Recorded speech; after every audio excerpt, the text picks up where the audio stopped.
നാളെ തിരിച്ചുപോയി.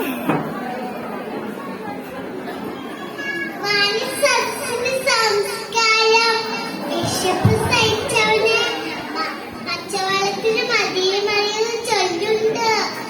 നാം എത്ര സുഖത്തിലാണ് ജീവിക്കുന്നത്.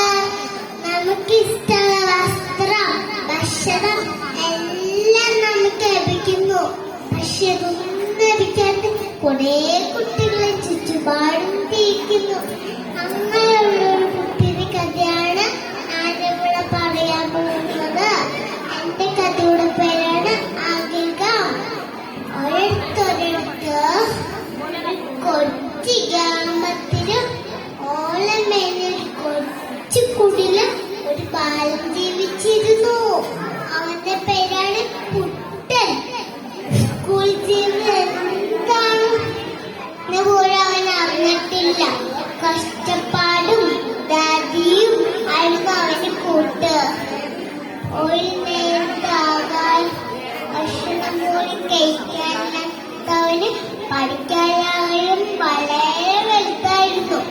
അവന്റെ വിഷമം കണ്ട് അവന്റെ അമ്മ അവനൊരു സർക്കാർ സ്കൂളിൽ ചേർത്തു. സ്കൂളിൽ ചെന്നപ്പോൾ എല്ലാവർക്കും പുതിയ ബാഗുകൾ, ചെരുപ്പുകൾ. ഇത് കണ്ട കുട്ടീന്റെ പുറത്ത് നോക്കാനേ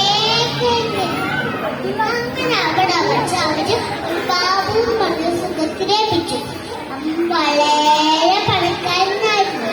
ഒരു ദിവസം കുട്ടൻ ബാബുവിനോട് ചോദിച്ചു, നിന്റെ വീട് ഓടാണോ പോലെയാണോ? കുട്ടൻ പറഞ്ഞു, മാളികപ്പുറമുള്ള വീട്. കുട്ടൻ ചോദിച്ചു, അതെന്താ? കുട്ടൻ അല്ല ബാബു ചോദിക്കുന്നേ, അങ്ങനത്തെ വീടൊന്നും കണ്ടിട്ടില്ല. ഒരു ദിവസം ഞാൻ എന്റെ വീട്ടിലേക്ക് നിന്നെ കൊണ്ടുപോവാം. അങ്ങനെ കുട്ടനും ബാബുവായി തന്റെ വീട്ടിലേക്ക് വരട്ടെ. വീട് കണ്ടതും കുട്ടൻ ഞെട്ടിപ്പോയി. ഇത് കൊട്ടായം പോലെ ഉണ്ടല്ലോ. അങ്ങനെ അവര് വാരി തുറന്നു. കുട്ടൻ പേടിച്ചു പോയി. നോക്കുമ്പോ മറ്റൊരു വീട്, അതിൽ വലിയ പട്ടിക്കുട്ടി. ഇതിന് മുന്നേ എന്താണെന്നോ വലിയൊരു പാത്രം നിറയെ കുട്ടന്റെ വാരി വെള്ളം മൂടി.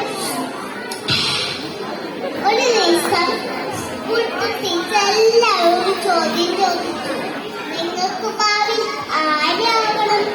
ഇത് കേട്ടത് കുട്ടിയോടൊക്കെ വിളിച്ചു പറഞ്ഞു, എനിക്ക്